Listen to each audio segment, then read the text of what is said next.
अगर आप भी देखते हैं 1.5 लाख की वेतन वाली सरकारी नौकरी का सपना, तो जीके जीनियस पंकज के डेली करेंट अफेयर के हर एक वीडियो को बनाओ अपना। दोस्तों, आज मैं आप सभी के लिए लेकर आया हूं 26 जून 2024 के करेंट अफेयर के इस वीडियो को। तो चलिए शुरू करते हैं। आज का पहला सवाल आप सभी के स्क्रीन पर है। दुनिया के सबसे ऊंचे रेलवे पुल पर भारतीय रेलवे ने पहला ट्रायल रन पूरा किया। यह किस नदी पर है? ऑप्शन है झेलम, चिनाब, सिंधु या फिर सतलज नदी। अगर आपको इस सवाल का सही जवाब पता हो तो हमारे कमेंट बॉक्स में इसका उत्तर जरूर बताइएगा, और अगर न भी पता हो तो तुक्का लगाइएगा।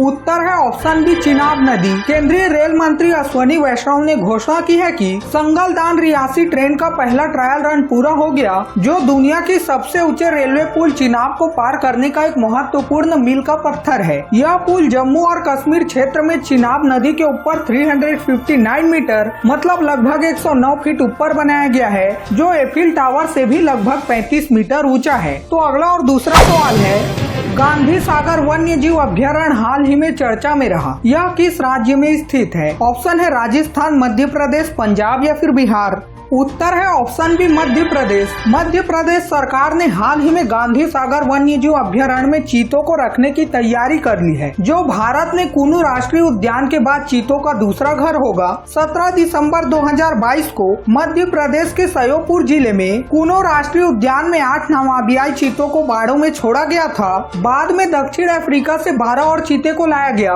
गांधी सागर वन्य जीव अभ्यारण्य को साल 1974 में अधिसूचित किया गया था, जो राजस्थान की सीमा पर स्थित है। अगर आपको घूमने जाने की इच्छा हो तो आप जा सकते हैं। तो अगला और तीसरा सवाल है, हाल ही में जारी पर्यावरण प्रदर्शन सूचकांक 2024 मतलब इन्वायरमेंट परफॉर्मेंस इंडेक्स 2024 में भारत की रैंक क्या है? ऑप्शन है 173, 74, 75 या फिर 76वां rank.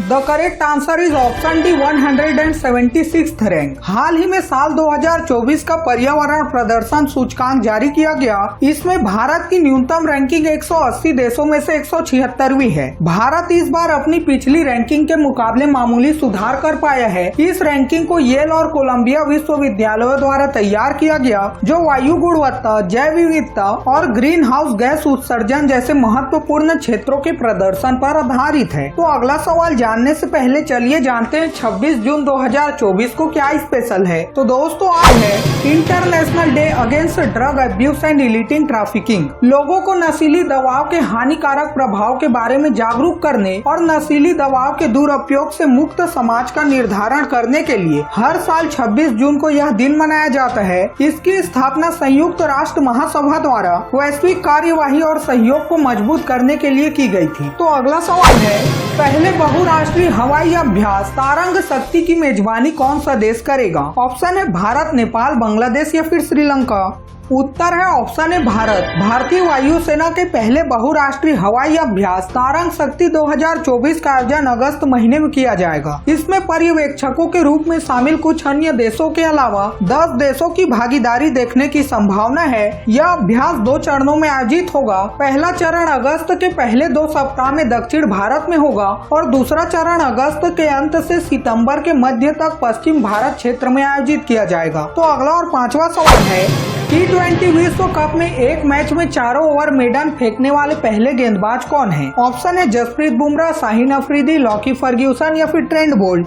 The correct answer is option C, Lockie Ferguson. Lockie Ferguson ने पापुआ न्यू गिनी के खिलाफ खेल रहे आखिरी लीग मैच में एक शानदार रिकॉर्ड अपने नाम कर लिया। लॉकी फर्ग्यूसन ने T20 विश्व कप मैच में किसी गेंदबाज द्वारा फेंके गए सर्वाधिक मेडन ओवर का रिकॉर्ड बनाया है। लॉकी फर्ग्यूसन ने ICC T20 विश्व कप में सबसे किफायती गेंदबाजी आंकड़े दर्ज करके इतिहास रच दिया। वह T20I फॉर्मेट में 24 डॉट गेंद फेंकने वाले और एक भी रन नहीं देने वाले गेंदबाज बन गए। तो अगला सवाल जानने से पहले, अगर आपको भी डेली करेंट अफेयर के साथ अप टू डेट रहना पसंद है तो इस वीडियो को लाइक और चैनल को सब्सक्राइब या फॉलो करके कमेंट में इस वीडियो के लास्ट में पूछे गए सवाल का जवाब जरूर बताइएगा। तो अगला सवाल है, बिनसर वन्य जीव अभ्यारण्य में जंगल की आग को नियंत्रित करने के लिए Mi-17 हेलीकॉप्टर किसने तैनात किया? ऑप्शन है NDRF, भारतीय सेना, भारतीय नौसेना या फिर भारतीय वायुसेना ने।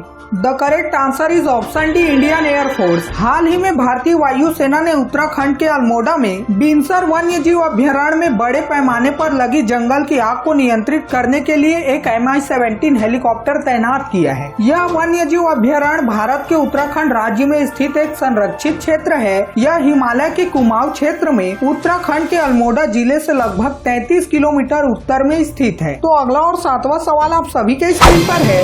हाल ही में मध्य प्रदेश के मुख्यमंत्री डॉक्टर मोहन यादव ने किस सेवा का उद्घाटन किया? ऑप्शन है ए, PM श्री पर्यटन हवाई सेवा, बी, MP एक्सप्रेस ट्रेन सेवा, सी, PM राज्य बस सेवा या फिर डी, MP रिवर क्रूज सेवा।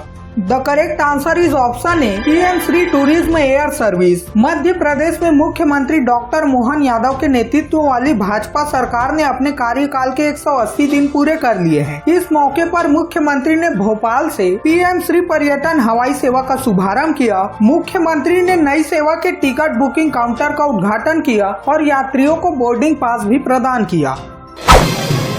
दक्षिण अफ्रीकी संसद द्वारा दक्षिण अफ्रीका के राष्ट्रपति के रूप में किसे पुनः निर्वाचित किया गया? ऑप्शन है ए, जूलियस मैलेमा, बी, जैकब जुमा, सी, सिरिल रामाफोसा या फिर डी, थाबो म्बेकी।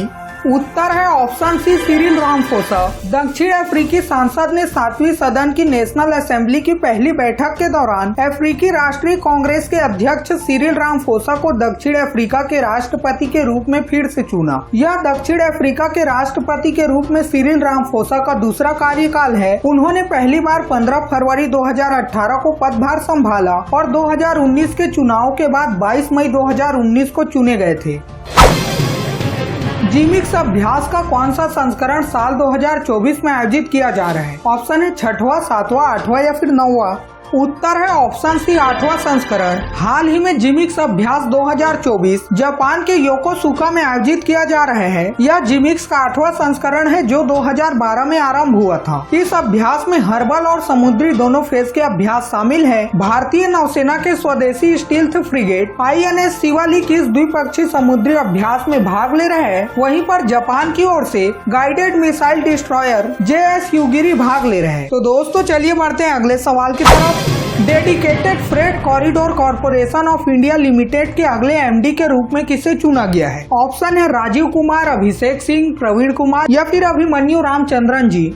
उत्तर है option C, Praveen Kumar. Praveen Kumar ji rail मंत्रालय के तहत एक सार्वजनिक उपक्रम dedicated freight corridor corporation of India limited के अगले प्रबंध निदेशक होंगे। सार्वजनिक उद्यम चयन बोर्ड मतलब PESB पैनल द्वारा इस पद के लिए उनकी सिफारिश की गई है। वर्तमान में वह dedicated freight corridor corporation of India limited में ही कार्यकारी निदेशक के रूप में कार्यरत है। तो अगला सवाल है,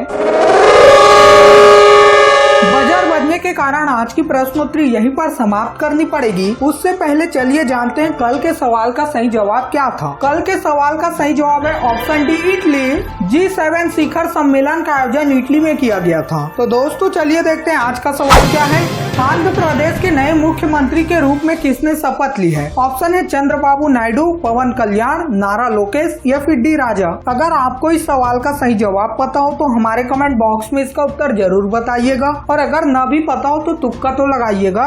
कल सुबह 6 बजे फिर मिलते हैं 27 जून 2024 के करेंट अफेयर के वीडियो के साथ। तब तक के लिए बाय बाय। जय हिंद, जय भारत।